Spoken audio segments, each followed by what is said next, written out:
நீலகிரி, கோவை, தேனிக்கு இன்று orange alert. Nilgiri, Kovai, Theni மாவட்டங்களில் இன்று மிக கனமழை பெய்ய வாய்ப்பிருப்பதாக ஆரஞ்ச் அலர்ட் விடுத்திருக்கிறது வானிலை ஆய்வு மையம். தென்மேற்கு பருவமழை மேற்கு தொடர்ச்சி மலை மாவட்டங்களில் தீவிரமடையும் என்றும் தெரிவிக்கப்பட்டிருக்கிறது.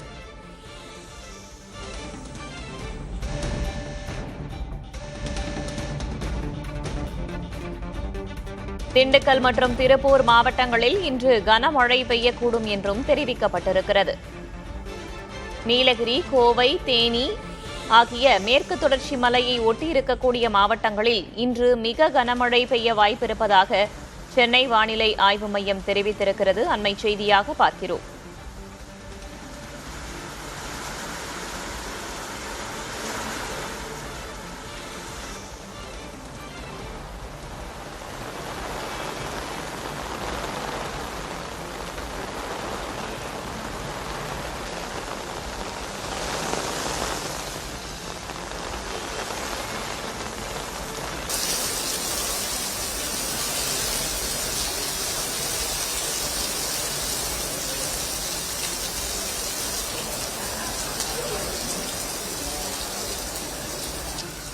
Yeah, there's lovely God.